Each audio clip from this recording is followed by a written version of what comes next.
اللہ کریم نے فرمایا وَإِن كُنتُمْ فِي رَيْبٍ مِّمَّا نَزَّلْنَا عَلَىٰ عَبْدِنَا فَأْتُوا بِسُورَةٍ مِّن مِّثْلِهِ۔ اگر تمہیں شک ہو نا اس میں جو ہم نے بندہ خاص پہ نازل کیا ہے تو تم بھی اس جیسی ایک صورت بنا کے لاؤ۔ پڑھے لکھے تو تم بھی ہو نا، مکے میں تم بھی رہتے ہو، تو ایک صورت بنا کے لاؤ۔ قرآن مجید ہم سے چھینا گیا ہے سازش کے تحت، اس لیے کہ جس قوم کو قرآن آ جاتا ہے نا پھر کوئی کافر اس کا مقابلہ نہیں کر سکتا۔ دیکھیں نا اگر کافروں کے پاس جواب ہوتا قرآن پاک کا تو بدر اور احد میں نا کوئی آیت بنا کے لاتے، قرآن کے مقابلے کی تلواریں لے کے نہ آتے، ان کے پاس جواب ہی نہیں تھا۔ اور قیامت تک کسی کافر کے پاس قرآن مجید کا کوئی جواب، قرآن کا کوئی جواب، قسم اللہ کی جواب کوئی نہیں، قرآن کا اس کا کوئی جواب نہیں۔ کیا بات ہے قرآن پاک کی۔ وہ ایک دفعہ مسلمہ کذاب بے ایمان کہنے لگا میں نے بنا لیا ہے قرآن پاک کا جواب، معاذ اللہ۔ جواب کیا بنایا؟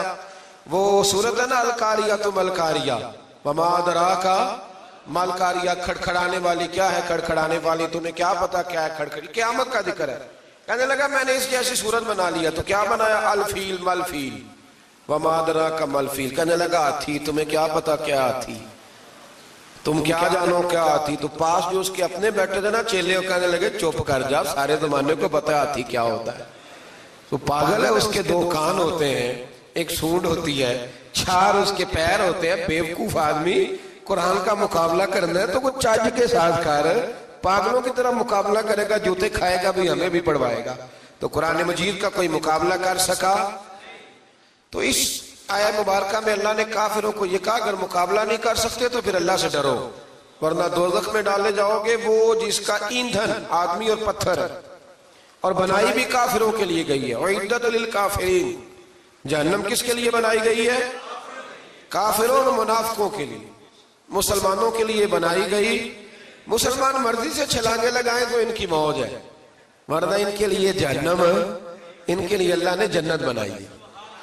اور یہ بات کرتے ہی رب کریم نے فرمایا اے محبوب علیہ السلام مومنوں کو خوشخبری دے دیں کہ اللہ نے ان کے لیے جنت بنائی ہے، اس میں باغات ہیں، انہیں رزق دیا جائے گا کھانے کے لیے، اور اس میں انہیں پاکیزہ بیویاں دی جائیں گی، اور پھر وہ اس میں ہمیشہ رہیں گے، انہیں اس سے نکالا نہیں جائے گا۔ آگے جو آیات کریمہ ہے نا اس کے اندر اللہ تبارک و تعالیٰ نے فرمایا ہے کہ اللہ حیا نہیں کرتا سمجھانے کے لیے مچھر کی مثال بھی دینی پڑے۔ فرمایا قرآن سے کچھ لوگ ہدایت حاصل کرتے ہیں اور کچھ گمراہ ہو جاتے ہیں۔ جب لوگ اپنی مرضی کی تشریحات چاہتے ہیں تو گمراہ ہوتے ہیں، اور جب قرآن کو رسول اللہ صلی اللہ علیہ وسلم اور امت مسلمہ کی تشریحات کی روشنی میں سمجھتے ہیں تو پھر اللہ ہدایت عطا فرماتا ہے۔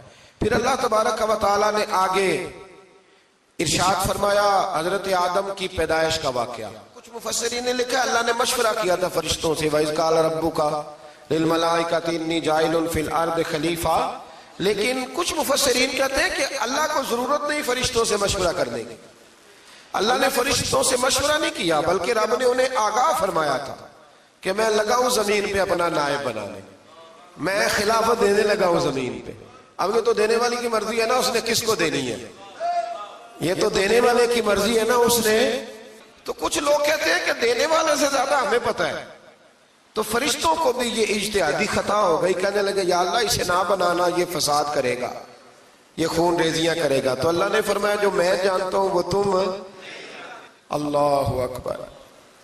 امام راضی فرماتے جب رمضان آتا ہے تو اللہ فرشتوں سے کہتا ہے ذرا یہ کھول کے دروازے دیکھو نا یہ زمین پہ کیا کر رہے ہیں، تم تو کہتے تھے فساد کریں گے اور یہ سارے تراویح پڑھ رہے ہیں، تم تو گویا کہتے تھے فساد کریں گے اور یہ تو دیکھو گویا رمضان کے روزے رکھ رہے ہیں، یہ تو میری یاد میں نکلے ہوئے ہیں۔ تم کچھ کہتے تھے اور دیکھو میں نے تمہیں کہا تھا نا جو میں جانتا ہوں وہ تم۔ اللہ نے پھر حضرت آدم علیہ السلام کو تمام زمانے کے علوم عطا کیے، علم سکھا لیا۔ تو فرشتوں سے کہا تم بھی ان چیزوں کے نام بتاؤ، تو وہ بتا سکے نہیں۔ اللہ نے فرمایا اب اس طرح کرو آدم کو سجدہ کرو، سب نے سجدہ کیا سوائے، وہ کہنے لگا یا اللہ صرف تجھے ہی کرنا ہے، کرنا بھی صرف اللہ کو چاہیے، پر رب کے آگے بھی جھکنا چاہیے، اور جس کے سامنے رب جھکائے نا وہاں بھی۔ اور یہ جو عاجزی ہے نا، یہ جو جھکنا ہے یہ علم کے آگے ہے، ہماری مصیبت یہ ہے کہ ہم علم کے آگے بھی گردن جھکانے کو تیار نہیں ہوتے، وہاں بھی ہم خود عالم فاضل بن جاتے ہیں۔ تو فرمایا کہ سب سے کہا سجدہ کرو، سب نے سجدہ کیا سوائے ابلیس کے، تو پھر ہوا کیا وَكَانَ مِنَ الْكَافِرِينَ، وہ کافروں میں سے ہو گیا۔ پھر اللہ نے حضرت آدم کو اور جناب حوا کو نا مقام دے دیا جنت میں رہنے کے لیے، اور کہا سارا کچھ کھانا، درخت کے قریب نہ جانا۔ ابھی آپ کسی سے کہہ دیں تھوڑا سا کہ پیچھے نہ دیکھنا، یعنی اگر میری سمجھ لیں ادب کی وجہ سے کوئی 1.5-2 منٹ یا 6 منٹ نہیں بھی نہ دیکھے گا تو سوچے گا ضرور کہ پتہ نہیں اب پیچھے کیا ہے، مصیبت کیا ہے۔ یعنی آپ کہہ کے دیکھ لیں کسی کو، پیچھے نہ دیکھنا، فطرت ہے نا انسان کی، وہ جستجو کرتا ہے، کہا اس درخت کے پاس نہ جانا۔ تو حضرت حوا سلام اللہ علیہ کہتے ہیں دل میں خیال رہتا تھا کہ آخر ہے کیا درخت کے پاس۔ یہی انسان کا عقیدہ توحید ہے کہ جہاں سے رب منع کر دے وہاں وہ منع ہو جائے، اور یہ ان کی خطا نہیں تھی، یہ اللہ کی حکمت تھی، چونکہ رب نے تو پہلے کہہ دیا تھا بنایا ہی زمین کے لیے، تو یہ تو سارا کچھ ہونا تھا تو زمین پہ آنا تھا نا۔ تو حضرت حوا اور جناب آدم کے پاس شیطان آیا، اب اس کو نکال تو دیا تھا پر ابھی اس کا جنت میں آنا جانا بند نہیں ہوا تھا، یہ بھی اللہ کی حکمت تھی۔ تو وہ کہنے لگا تمہیں پتہ ہے بعد میں مر جاؤ گے؟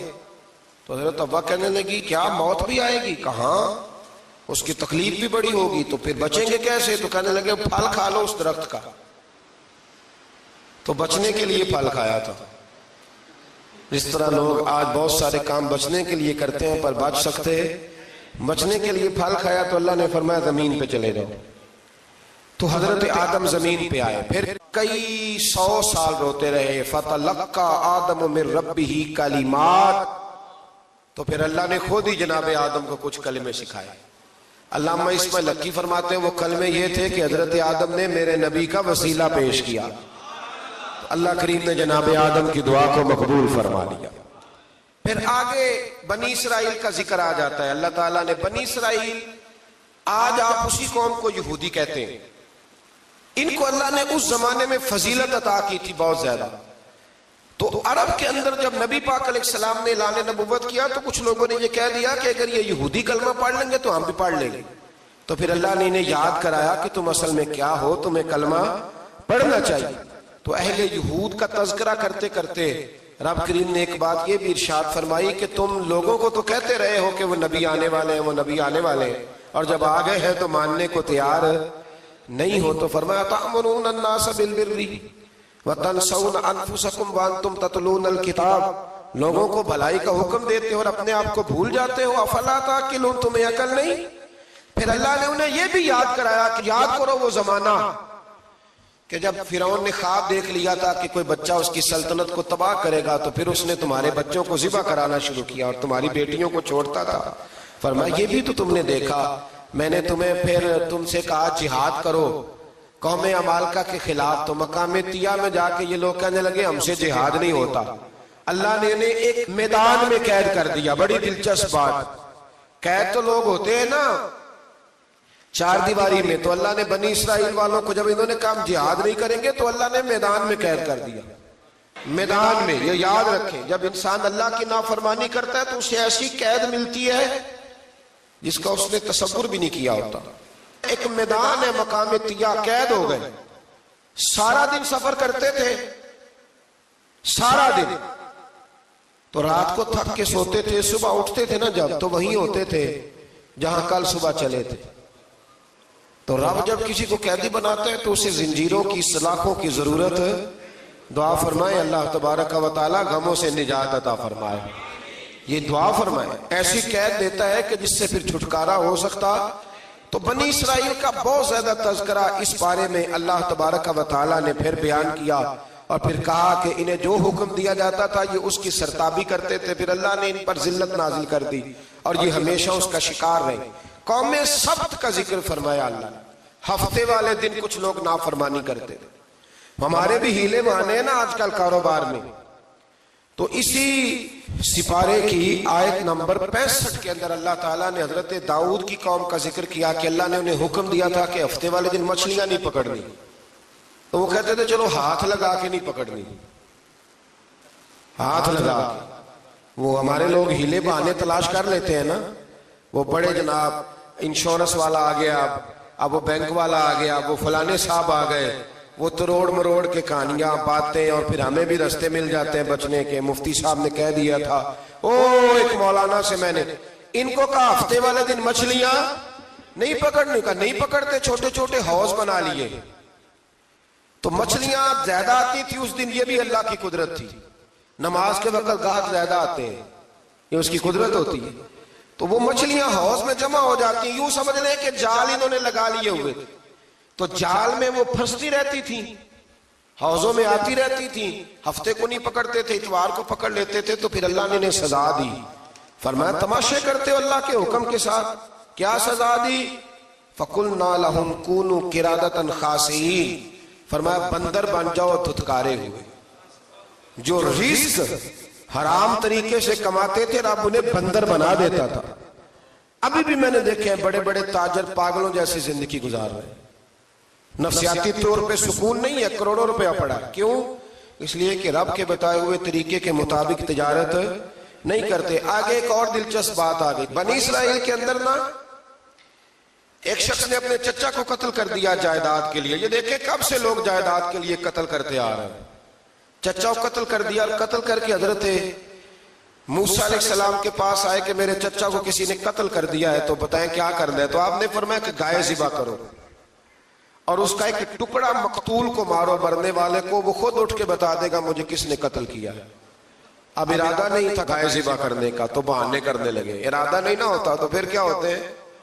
کہنے لگے گائے کس طرح کی ہو، بوڑھی ہو کہ بچی ہو، رنگ کیسا ہو، جوان ہو کہ چھوٹی ہو، حال میں ایک دفعہ چلنا سیکھ گئی ہو یا ابھی نہ سیکھی ہو. تو بتاتے گئے تو رب بھی شرطیں بیان کرتا گیا.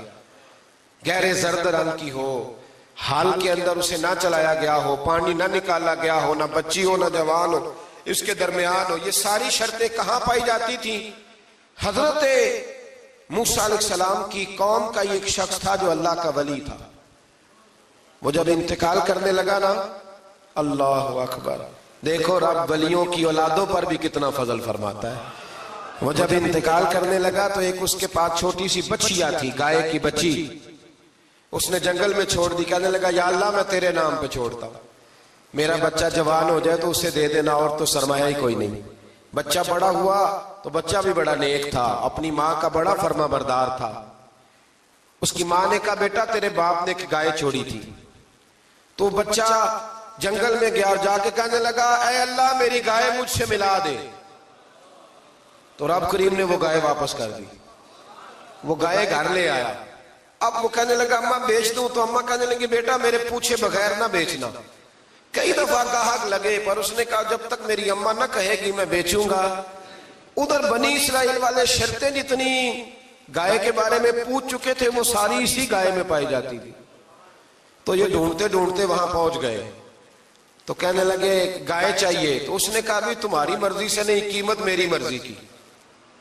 ایک مفسر نے تو یہاں تک لکھا ہے کہ اس نے کہا گائے ذبح کر کے نا تو جتنا گائے کے اندر گوشت ہوگا نا اتنا ہی کھال کے اندر تو مجھے مال بھر کے دو گے، اتنے سکے بھر کے دو گے، اتنی اشرفیاں بھر کے دو گے تو پھر تمہیں گائے دوں گا. تو پھر یہ گائے انہیں ملی اور یہ گائے لے کر کے آئے. زیادہ سوالات نہ کرتے تو زیادہ الجھتے نہ. ہم بھی دین کے معاملے میں بڑے سوال جواب کرتے ہیں. اتنا سوال کریں جتنی اس کی ضرورت ہے. ان لوگوں نے سوالات زیادہ کیے تو پھر الجھ زیادہ گئے. تو میرے بھائی اس کا ذکر بھی اللہ تبارک و تعالیٰ نے پہلے پارے کے اندر بیان فرمایا. پھر اللہ کریم نے فرمایا کہ کچھ ایسے لوگ بھی ہیں یہودیوں میں سے جن کا دعویٰ ہو گیا ہے کہ ہم اللہ کے بڑے پیارے ہیں. فرمایا یہ صرف ان کے منہ کی باتیں ہیں، یہ تو قیامت میں پتہ چلے گا نا کہ اللہ کا پیار کس کے ساتھ زیادہ ہے. اور پھر یہ بھی یہودیوں نے دعویٰ کیا ہے. اسی پارے میں اللہ فرماتے ہیں کہ ان کا دعویٰ ہے کہ ہم اللہ کے بڑے پیارے ہیں، جنت میں ہم ہی جائیں گے. تو اللہ فرماتے ہیں پھر مرنے کی دعا تو کرو، جنت میں تو مر کے جانا ہے نا. لیکن رب فرماتے ہیں یہ کبھی مرنے کی دعا نہیں کریں گے، اس لیے کہ انہیں پتہ ہے کہ ہم نے آخرت کے لیے کیا بھیجا. لیکن جی پہلا حکم آ گیا یا ایھا الذین آمنوا کہہ کے پہلی آیت قرآن پاک کی پہلے سپارے میں پہلی آیت جس میں اللہ نے کہا یا ایھا الذین آمنوا. تو پہلا حکم آمنو کہہ کے آیت نمبر 104 میں جو اللہ نے حکم دیا ہے نا وہ نبی پاک کی تعظیم کا حکم ہے. پہلا حکم ہی اللہ نے حضور کی عزت اور ناموس کا ارشاد فرمایا. پہلا اس ترتیب کے لحاظ سے وہ ہوا یہ کہ جب نبی پاک کو بات ارشاد کرتے تو صحابہ کرام اٹھ کے عرض کرتے رائینا یا رسول اللہ، حضور سمجھ نہیں آئی ذرا رعایت کر دے. تو یہودیوں کی عبرانی زبان کے اندر نہ ذرا کھینچ کے پڑھتے تھے رائینا، تو اس کا معنی بنتا تھا معاذ اللہ اے ہمارے چرواہے. بکریاں چرانے والے کو بھی وہ رائینا کہتے تھے. تو جب صحابہ یہ کہنے لگے تو اللہ نے منع ہی کر دیا. فرمایا میرے محبوب کے غلاموں، اس لفظ کے پیچھے چھپ کے، اس لفظ کے پیچھے چھپ کے لوگ میرے نبی کی بے ادبی کر جاتے ہیں. تو جس لفظ کا کوئی ایک معنی بے ادبی والا بنتا ہو وہ لفظ بھی میرے نبی کے لیے نہ کہو. لفظ وہ والے کہو جس میں کوئی بے ادبی کا معنی نکلے نہ. یہاں لوگوں نے بڑے بڑے لفظ نہیں بول دیے پھر کہتے میرا مطلب یہ تھا میرا مطلب وہ تھا، تو تو نے وہ لفظ بولا کیوں جس کا کوئی غلط مطلب بھی نکل سکتا تھا. اللہ نے فرمایا یا ایھا الذین آمنوا لا تقولوا رائینا، اے ایمان والو رائینا کہو ہی نہ. تو یا اللہ کیا کہیں؟ فرمایا وقولوا انظرنا، تم کہو یا رسول اللہ ایک نظر فرمائیے.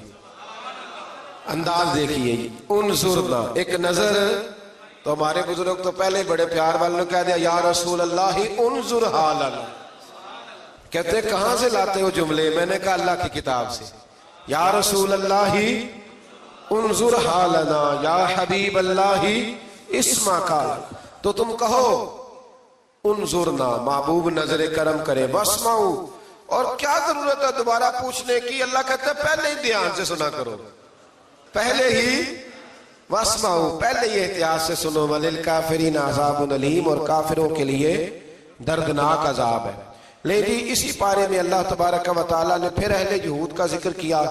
تو یہود کہنے لگے کہ ہم حضرت ابراہیم کے ماننے والے ہیں. تو اللہ کریم نے وہ بھی ذکر کیا کہ میں نے تو ابراہیم کو آزمایا ہے. وَإِذِ ابْتَلَىٰ إِبْرَاهِيمَ رَبُّهُ بِكَلِمَاتٍ فَأَتَمَّهُنَّ، ہم نے ابراہیم کو کچھ چیزوں سے آزمایا ہے، وہ ہماری آزمائش پہ پورے اترے. قَالَ إِنِّي جَاعِلُكَ لِلنَّاسِ إِمَامًا، تو پھر ہم نے انہیں کہا کہ ہم آپ کو پوری دنیا کا امام بنائیں گے. وہ آزمائش کیا تھی؟ آگ میں جانا بھی آزمائش، بیٹے کا نہ ہونا بھی آزمائش، بیٹا ہوا تو پھر اسے وادی غیر ذی زرع میں چھوڑ کے آنا بھی آزمائش، بڑا ہوا تو پھر ذبح کرنا بھی آزمائش. فرمایا جہاں جہاں آزمایا ہے نا ابراہیم ہماری آزمائش میں پورے اترے. فرمایا تو مفت میں حضرت ابراہیم کی اولاد بنتے ہو اور ان کا نام لیتے ہو اور ان کے ساتھ اپنا تعلق بناتے ہو، دیکھو تو صحیح وہ کتنی آزمائشوں سے گزرے. تو اس کا بھی اللہ نے اسی میں ذکر فرمایا. اور پھر وہ بات کرتے تھے حضرت یعقوب کی اور حضرت اسحاق کی. تو فرمایا وہ تو ہمارے اتنے خاص بندے تھے کہ وصال کا وقت بھی انہوں نے اپنی اولادوں کو نصیحت فرمائی تھی کہ اللہ کی توحید پہ قائم رہنا. اس کا ذکر بھی اللہ نے اسی پارے میں بیان فرمایا. اور جو حضرت ابراہیم اور جناب اسماعیل نے کعبہ تعمیر کیا تو اس کا ذکر بھی اللہ تعالیٰ نے اسی پارے میں فرمایا. فرمایا جب وہ کعبہ بنا رہے تھے تو کہہ رہے تھے ربنا تقبل منا، کہہ رہے تھے اے اللہ بنا ہم نے دیا ہے پر مہربانی فرما ہم سے قبول فرما لے. تو جو آیہ کریمہ آخر میں عرض کرنا چاہتا ہوں اس پر بھی تھوڑی توجہ فرمائیں گے تو بات بڑی نکھر کے باہر آئے گی. یہ 16ویں رکوع کے اندر اللہ نے پھر یہود اور عیسائیت کا ذکر فرمایا. تو اللہ کریم نے ایک بات ارشاد فرمائی. یہودیوں کے ہاں جب کوئی بچہ پیدا ہوتا تھا پیلے رنگ کے ساتھ اس کو رنگتے تھے، یا کوئی خاص رنگ تھا ان کا. بچہ پیدا ہوتا تو اس پر وہ رنگ چڑھاتے کہ یہ جی ہمارے مذہب کا رنگ ہے. ہمارے ہاں بھی رسمیں ہیں نا اپنی اپنی، معاذ اللہ اپنی اپنی نہیں ہونی چاہیے، اللہ رسول کا حکم ہونا چاہیے. تو یہودیوں کے ہاں بچہ پیدا ہوتا تو ایک خاص رنگ چڑھاتے، عیسائیوں کے ہاں پیدا ہوتا تو وہ بھی ایک خاص رنگ چڑھاتے. تو مسلمانوں کے ہاں بچے پیدا ہوئے تو انہوں نے بھی توجہ کی کہ یہ کیا ہو رہا ہے. تو رب کریم نے فرمایا صبغۃ اللہ، رنگ اللہ کا ہی ہے. ومن احسن من اللہ صبغہ، اور فرمایا اللہ کے رنگ سے زیادہ خوبصورت کس کا رنگ ہو سکتا ہے. اللہ کا رنگ کیا ہے؟ لا الہ الا اللہ محمد رسول اللہ صلی اللہ علیہ. فرمایا نیلے پیلے کالے رنگ نہ چڑھاؤ، اپنے ذہن پر توحید و رسالت کا رنگ چڑھاؤ. یہ سب سے بہترین رنگ ہے. اگر تمہارے ذہنوں پر رب رسول کی توحید کا رنگ چڑھ گیا تو یہ وہ والا رنگ ہے، پھر تمہیں کسی اور رنگ کی طرف جانے کی ضرورت نہیں پڑے گی۔ تو فرمایا رنگ وہ پیدا کرو جو توحید کا ہے، رسالت کا ہے، اس رنگ کی توجہ کرو۔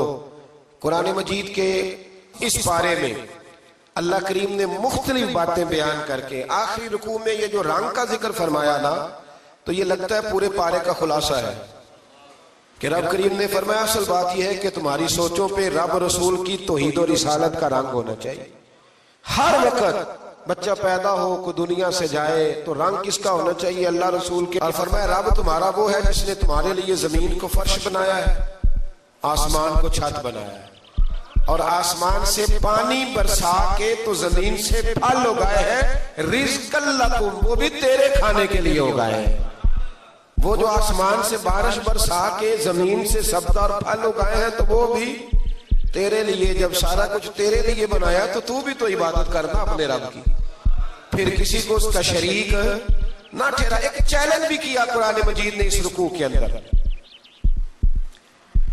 کہا کرتے تھے مکے کے لوگ کہ آپ قرآن مجید کی آیتیں نبی کریم علیہ السلام سے کہا کرتے تھے کہ معاذ اللہ آپ خود بناتے ہیں، بنا کے لاتے ہیں۔ تو اللہ کریم نے فرمایا وَإِن كُنتُمْ فِي رَيْبٍ مِّمَّا نَزَّلْنَا عَلَىٰ عَبْدِنَا فَأْتُوا بِسُورَةٍ مِّن مِّثْلِهِ، اگر تمہیں شک ہو نا اس میں جو ہم نے بندہ خاص پہ نازل کیا ہے تو تم بھی اس جیسی ایک صورت بنا کے لاؤ۔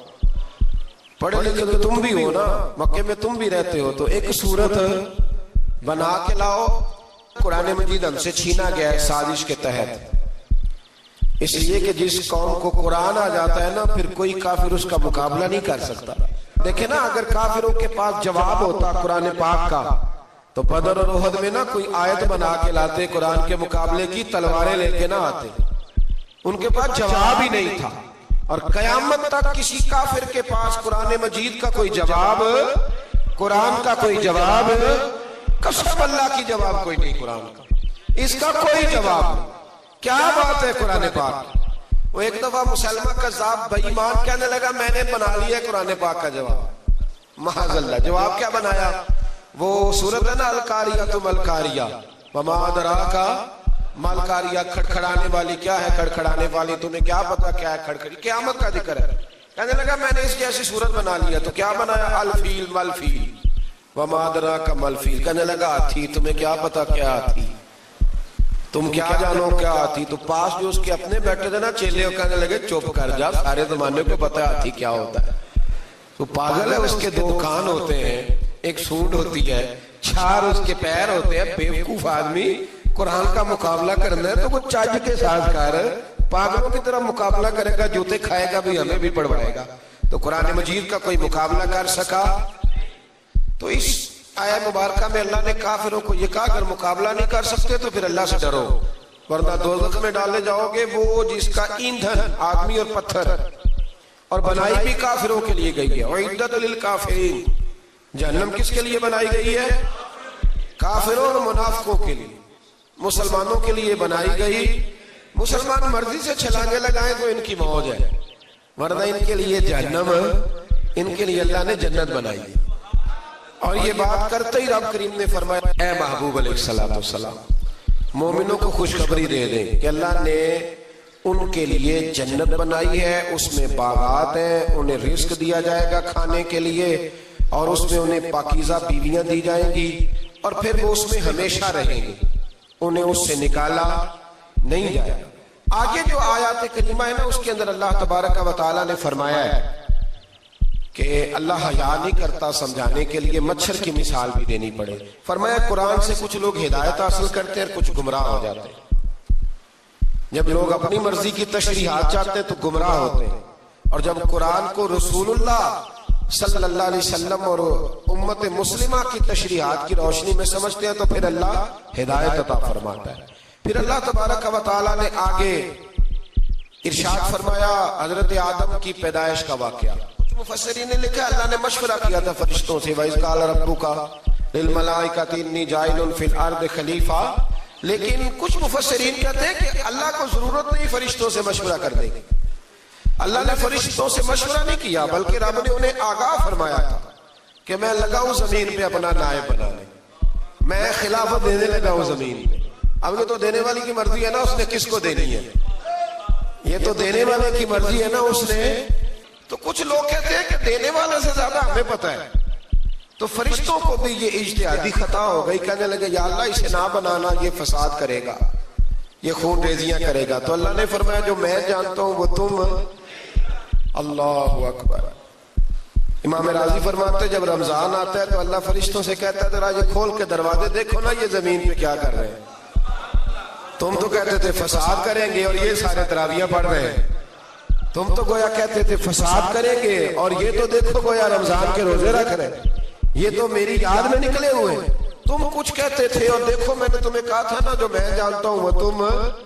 اللہ نے پھر حضرت آدم علیہ السلام کو تمام زمانے کے علوم عطا کیے, علم سکھا لیا. تو فرشتوں سے کہا تم بھی ان چیزوں کے نام بتاؤ, تو وہ بتا سکے نہیں.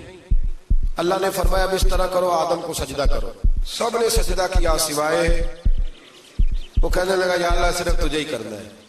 کرنا بھی صرف اللہ کو چاہیے پر رب کے آگے بھی جھکنا چاہیے, اور جس کے سامنے رب جھکائے نا وہاں بھی.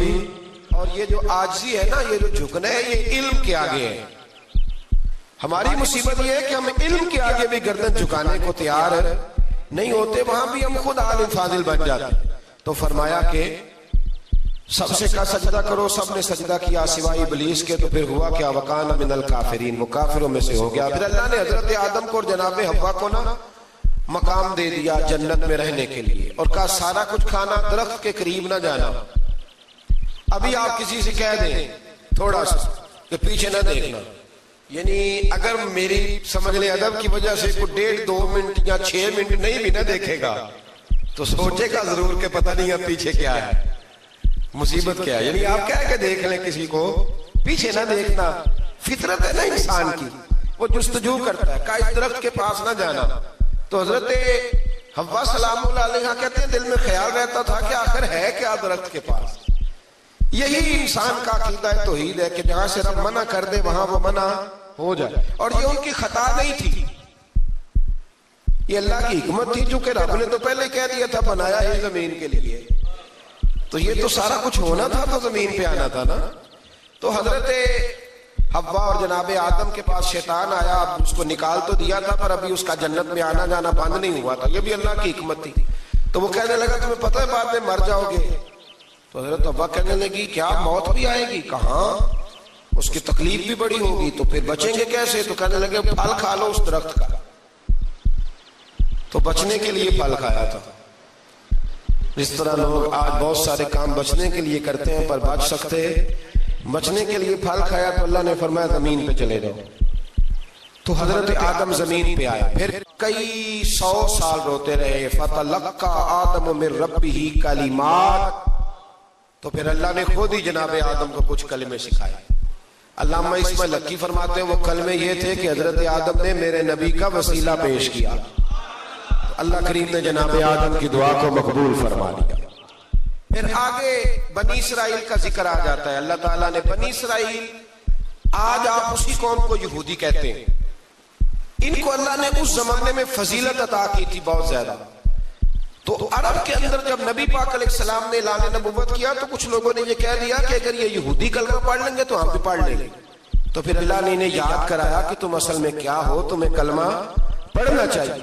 تو اہل یہود کا تذکرہ کرتے کرتے رب کریم نے ایک بات یہ بھی ارشاد فرمائی کہ تم لوگوں کو تو کہتے رہے ہو کہ وہ نبی آنے والے ہیں, وہ نبی آنے والے ہیں, اور جب آ گئے ہیں تو ماننے کو تیار نہیں ہو. تو فرمایا تأمرون الناس بالبر وتنسون انفسکم وانتم تتلون الکتاب, لوگوں کو بھلائی کا حکم دیتے ہو اور اپنے آپ کو بھول جاتے ہو. افلا تعقلون, تمہیں عقل نہیں؟ پھر اللہ نے انہیں یہ بھی یاد کرایا کہ یاد کرو وہ زمانہ کہ جب فرعون نے خواب دیکھ لیا تھا کہ کوئی بچہ اس کی سلطنت کو تباہ کرے گا, تو پھر اس نے تمہارے بچوں کو ذبح کرانا شروع کیا اور تمہاری بیٹیوں کو چھوڑتا تھا. فرمایا یہ بھی تو تم نے دیکھا, میں نے تمہیں پھر تم سے کہا جہاد کرو قوم عمالقہ کے خلاف, تو مقام طیہ میں جا کے یہ لوگ کہنے لگے ہم سے جہاد نہیں ہوتا.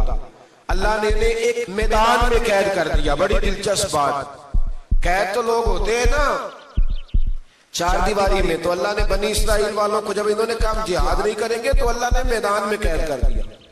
میدان میں, یہ یاد رکھیں, جب انسان اللہ کی نافرمانی کرتا ہے تو اسے ایسی قید ملتی ہے جس کا اس نے تصور بھی نہیں کیا ہوتا.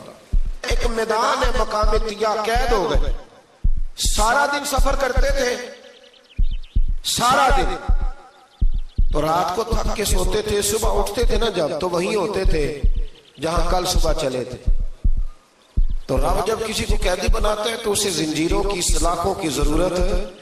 دعا فرمائے اللہ تبارک و تعالی غموں سے نجات عطا فرمائے. یہ دعا فرمائے. ایسی قید دیتا ہے کہ جس سے پھر چھٹکارا ہو سکتا.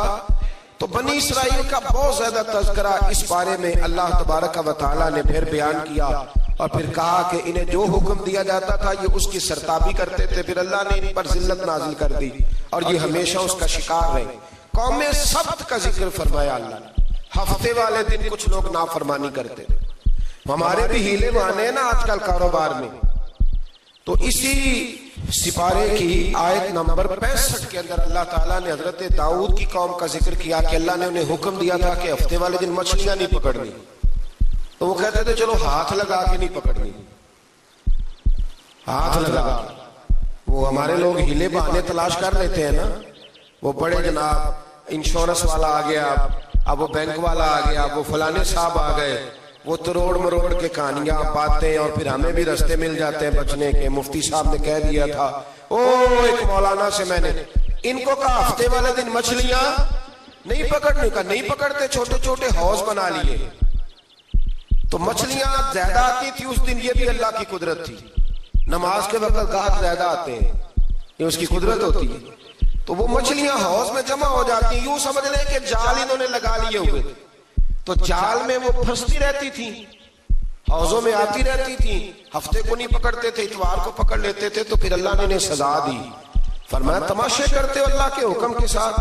کیا سزا دی؟ فَقُلْنَا لَهُمْ كُونُوا قِرَادَةً خَاسِئِينَ. فرمایا بندر بن جاؤ دھتکارے ہوئے. جو رزق حرام طریقے سے کماتے تھے رب انہیں بندر بنا دیتا تھا. ابھی بھی میں نے دیکھے ہیں بڑے بڑے تاجر پاگلوں جیسی زندگی گزار رہے ہیں. نفسیاتی طور پہ سکون نہیں ہے، کروڑوں روپیہ پڑا. کیوں؟ اس لیے کہ رب کے بتائے ہوئے طریقے کے مطابق تجارت نہیں کرتے. آگے ایک اور دلچسپ بات آ گئی. بنی اسرائیل کے اندر نا ایک شخص نے اپنے چچا کو قتل کر دیا جائیداد کے لیے. یہ دیکھیں کب سے لوگ جائیداد کے لیے قتل کرتے آ رہے ہیں. چچا کو قتل کر دیا. قتل کر کے حضرت موسیٰ علیہ السلام کے پاس آئے کہ میرے چچا کو کسی نے قتل کر دیا ہے، تو بتائیں کیا کرنا ہے. تو آپ نے فرمایا کہ گائے ذبح کرو اور اس کا ایک ٹکڑا مقتول کو مارو، مرنے والے کو. وہ خود اٹھ کے بتا دے گا مجھے کس نے قتل کیا ہے. اب ارادہ نہیں تھا گائے ذبح کرنے کا تو بہانے کرنے لگے. ارادہ نہیں نہ ہوتا تو پھر کیا ہوتے ہیں؟ کہنے لگے گائے کس طرح کی ہو، بوڑھی ہو کہ بچی ہو، رنگ کیسا ہو، جوان ہو کہ چھوٹی ہو، حال میں ایک دفعہ چلنا سیکھ گئی ہو یا ابھی نہ سیکھی ہو. تو بتاتے گئے تو رب بھی شرطیں بیان کرتا گیا. گہرے زرد رنگ کی ہو، حال کے اندر اسے نہ چلایا گیا ہو، پانی نہ نکالا گیا ہو، نہ بچی ہو نہ جوان ہو، اس کے درمیان ہو. یہ ساری شرطیں کہاں پائی جاتی تھی؟ حضرت موسیٰ علیہ السلام کی قوم کا ایک شخص تھا جو اللہ کا ولی تھا. وہ جب انتقال کرنے لگا نا، اللہ اکبر، دیکھو رب ولیوں کی اولادوں پر بھی کتنا فضل فرماتا ہے. وہ جب انتقال کرنے لگا تو ایک اس کے پاس چھوٹی سی بچیا تھی، گائے کی بچی. اس نے جنگل میں چھوڑ دی. کہنے لگا یا اللہ میں تیرے نام پہ چھوڑتا ہوں، میرا بچہ جوان ہو جائے تو اسے دے دینا، اور تو سرمایہ ہی کوئی نہیں. بچہ بڑا ہوا تو بچہ بھی بڑا نیک تھا، اپنی ماں کا بڑا فرما بردار تھا. اس کی ماں نے کہا بیٹا تیرے باپ نے ایک گائے چھوڑی تھی. تو بچہ جنگل میں گیا اور جا کے کہنے لگا اے اللہ میری گائے مجھ سے ملا دے. تو رب کریم نے وہ گائے واپس کر دی. وہ گائے گھر لے آیا. اب وہ کہنے لگا اماں بیچ دوں. تو اماں کہنے لگی بیٹا میرے پوچھے بغیر نہ بیچنا. کئی دفعہ گاہک لگے پر اس نے کہا جب تک میری اماں نہ کہے گی میں بیچوں گا. ادھر بنی اسرائیل والے شرطیں جتنی گائے کے بارے میں پوچھ چکے تھے وہ ساری اسی گائے میں پائی جاتی تھی. تو یہ ڈھونڈتے ڈھونڈتے وہاں پہنچ گئے. تو کہنے لگے گائے چاہیے. تو اس نے کہا بھی تمہاری مرضی سے نہیں، قیمت میری مرضی کی. ایک مفسر نے تو یہاں تک لکھا ہے کہ اس نے کہا گائے ذبح کر کے نا تو جتنا گائے کے اندر گوشت ہوگا نا اتنا ہی کھال کے اندر تو مجھے مال بھر کے دو گے، اتنے سکے بھر کے دو گے، اتنی اشرفیاں بھر کے دو گے تو پھر تمہیں گائے دوں گا. تو پھر یہ گائے انہیں ملی اور یہ گائے لے کر کے آئے. زیادہ سوالات نہ کرتے تو زیادہ الجھتے نہ. ہم بھی دین کے معاملے میں بڑے سوال جواب کرتے ہیں, اتنا سوال کریں جتنی اس کی ضرورت ہے. ان لوگوں نے سوالات زیادہ کیے تو پھر الجھ زیادہ گئے. تو میرے بھائی اس کا ذکر بھی اللہ تبارک و تعالیٰ نے پہلے پارے کے اندر بیان فرمایا. پھر اللہ کریم نے فرمایا کہ کچھ ایسے لوگ بھی ہیں یہودیوں میں سے جن کا دعویٰ ہو گیا ہے کہ ہم اللہ کے بڑے پیارے ہیں. فرمایا یہ صرف ان کے منہ کی باتیں ہیں, یہ تو قیامت میں پتہ چلے گا نا کہ اللہ کا پیار کس کے ساتھ زیادہ ہے. اور پھر یہ بھی یہودیوں نے دعویٰ کیا ہے, اسی پارے میں اللہ فرماتے ہیں کہ ان کا دعویٰ ہے کہ ہم اللہ کے بڑے پیارے ہیں, جنت میں ہم ہی جائیں گے. تو اللہ فرماتا ہے پھر مرنے کی دعا تو کرو, جنت میں تو مر کے جانا ہے نا. لیکن رب فرماتے ہیں یہ کبھی مرنے کی دعا نہیں کریں گے, اس لیے کہ انہیں پتہ ہے کہ ہم نے آخرت کے لیے کیا بھیجا. لے جی پہلا حکم آ گیا, یا ایھا الذین آمنوا کہہ کے پہلی آیت قرآن پاک کی پہلے سپارے میں پہلی آیت جس میں اللہ نے کہا یا ایھا الذین آمنوا. تو پہلا حکم آمنوا کہہ کے آیت نمبر 104 میں جو اللہ نے حکم دیا ہے نا وہ نبی پاک کی تعظیم کا حکم ہے. پہلا حکم ہی اللہ نے حضور کی عزت اور ناموس کا ارشاد فرمایا. پہلا اس ترتیب کے لحاظ سے وہ ہوا یہ کہ جب نبی پاک کو بات ارشاد کرتے تو صحابہ کرام اٹھ کے عرض کرتے رائینا یا رسول اللہ, حضور سمجھ نہیں آئی ذرا رعایت کر دے. تو یہودیوں کی عبرانی زبان کے اندر نہ ذرا کھینچ کے پڑھتے تھے رائینا, تو اس کا معنی بنتا تھا معاذ اللہ اے ہمارے چرواہے. بکریاں چرانے والے کو بھی وہ رائینا کہتے تھے. تو جب صحابہ یہ کہنے لگے تو اللہ نے منع ہی کر دیا. فرمایا میرے محبوب کے غلاموں, اس لفظ کے پیچھے چھپ کے, اس لفظ کے پیچھے چھپ کے لوگ میرے نبی کی بے ادبی کر جاتے ہیں. تو جس لفظ کا کوئی ایک معنی بے ادبی والا بنتا ہو وہ لفظ بھی میرے نبی کے لیے نہ کہو. لفظ وہ والے کہو جس میں کوئی بے ادبی کا معنی نکلے نہ. یہاں لوگوں نے بڑے بڑے لفظ نہیں بول دیے, پھر کہتے میرا مطلب یہ تھا, میرا مطلب وہ تھا, تو تو نے وہ لفظ بولا کیوں جس کا کوئی غلط مطلب بھی نکل سکتا تھا. اللہ نے فرمایا یا ایھا الذین آمنوا لا تقولوا رائینا, اے ایمان والو رائینا کہو ہی نہ. تو یا اللہ کیا کہیں؟ فرمایا وقولوا انظرنا, تم کہو یا رسول اللہ ایک نظر فرمائیے. انداز دیکھیے, انظرنا ایک نظر. تو ہمارے بزرگ تو پہلے بڑے پیار والوں نے کہہ دیا یا رسول اللہ انظر حالنا. کہتے کہاں سے لاتے ہو جملے؟ میں نے کہا اللہ کی کتاب سے. یا رسول اللہ انظر حالنا یا حبیب اللہ اسمع قال. تو تم کہو انظرنا, محبوب نظر کرم کرے, واسمعوا, اور کیا ضرورت ہے دوبارہ پوچھنے کی؟ اللہ کہتا ہے پہلے ہی دھیان سے سنا کرو, پہلے ہی واسمعوا, پہلے ہی احتیاط سے سنو. وللکافرین عذاب علیم, اور کافروں کے لیے دردناک عذاب ہے. لے جی اسی پارے میں اللہ تبارک و تعالیٰ نے پھر اہل یہود کا ذکر کیا. تو یہود کہنے لگے کہ ہم حضرت ابراہیم کے ماننے والے ہیں. تو اللہ کریم نے وہ بھی ذکر کیا کہ میں نے تو ابراہیم کو آزمایا ہے. وَإِذِ ابْتَلَىٰ إِبْرَاهِيمَ رَبُّهُ بِكَلِمَاتٍ فَأَتَمَّهُنَّ, ہم نے ابراہیم کو کچھ چیزوں سے آزمایا ہے, وہ ہماری آزمائش پہ پورے اترے. قَالَ إِنِّي جَاعِلُكَ لِلنَّاسِ إِمَامًا, تو پھر ہم نے انہیں کہا کہ ہم آپ کو پوری دنیا کا امام بنائیں گے. وہ آزمائش کیا تھی؟ آگ میں جانا بھی آزمائش, بیٹے کا نہ ہونا بھی آزمائش, بیٹا ہوا تو پھر اسے وادی غیر ذی زرع میں چھوڑ کے آنا بھی آزمائش, بڑا ہوا تو پھر ذبح کرنا بھی آزمائش. فرمایا جہاں جہاں آزمایا ہے نا ابراہیم ہماری آزمائش میں پورے اترے. فرمایا تو مفت میں حضرت ابراہیم کی اولاد بنتے ہو اور ان کا نام لیتے ہو اور ان کے ساتھ اپنا تعلق بناتے ہو, دیکھو تو صحیح وہ کتنی آزمائشوں سے گزرے. تو اس کا بھی اللہ نے اسی میں ذکر فرمایا. اور پھر وہ بات کرتے تھے حضرت یعقوب کی اور حضرت اسحاق کی. تو فرمایا وہ تو ہمارے اتنے خاص بندے تھے کہ وصال کے وقت بھی انہوں نے اپنی اولادوں کو نصیحت فرمائی تھی کہ اللہ کی توحید پہ قائم رہنا. اس کا ذکر بھی اللہ نے اسی پارے میں بیان فرمایا. اور جو حضرت ابراہیم اور جناب اسماعیل نے کعبہ تعمیر کیا تو اس کا ذکر بھی اللہ تعالیٰ نے اسی پارے میں فرمایا. فرمایا جب وہ کعبہ بنا رہے تھے تو کہہ رہے تھے ربنا تقبل منا, کہہ رہے تھے اے اللہ بنا ہم نے دیا ہے پر مہربانی فرما ہم سے قبول فرما لے. تو جو آیہ کریمہ آخر میں عرض کرنا چاہتا ہوں اس پر بھی تھوڑی توجہ فرمائیں گے تو بات بڑی نکھر کے باہر آئے گی. یہ 16ویں رکوع کے اندر اللہ نے پھر یہود اور عیسائیت کا ذکر فرمایا تو اللہ کریم نے ایک بات ارشاد فرمائی. یہودیوں کے ہاں جب کوئی بچہ پیدا ہوتا تھا پیلے رنگ کے ساتھ اس کو رنگتے تھے, یا کوئی خاص رنگ تھا ان کا, بچہ پیدا ہوتا تو اس پر وہ رنگ چڑھاتے کہ یہ جی ہمارے مذہب کا رنگ ہے. ہمارے ہاں بھی رسمیں ہیں نا اپنی اپنی, معاذ اللہ اپنی اپنی نہیں ہونی چاہیے, اللہ رسول کا حکم ہونا چاہیے. تو یہودیوں کے ہاں بچہ پیدا ہوتا تو ایک خاص رنگ چڑھاتے, عیسائیوں کے ہاں پیدا ہوتا تو وہ بھی ایک خاص رنگ چڑھاتے. تو مسلمانوں کے ہاں بچے پیدا ہوئے تو انہوں نے بھی توجہ کی کہ یہ کیا ہو رہا ہے, تو رب کریم نے فرمایا صبغۃ اللہ, رنگ اللہ کا ہی ہے. ومن احسن من اللہ صبغہ, اور فرمایا اللہ کے رنگ سے زیادہ خوبصورت کس کا رنگ ہو سکتا ہے.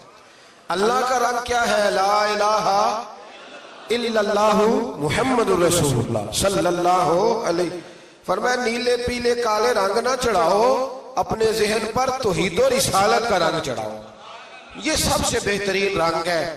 اگر تمہارے ذہنوں پر رب رسول کی توحید کا رنگ چڑھ گیا تو یہ وہ والا رنگ ہے, پھر تمہیں کسی اور رنگ کی طرف جانے کی ضرورت نہیں پڑے گی. تو فرمایا رنگ وہ پیدا کرو جو توحید کا ہے, رسالت کا ہے, اس رنگ کی توجہ کرو. قرآن مجید کے اس پارے میں اللہ کریم نے مختلف باتیں بیان کر کے آخری رکوع میں یہ جو رنگ کا ذکر فرمایا نا, تو یہ لگتا ہے پورے پارے کا خلاصہ ہے کہ رب کریم نے فرمایا اصل بات یہ ہے کہ تمہاری سوچوں پہ رب رسول کی توحید و رسالت کا رنگ ہونا چاہیے.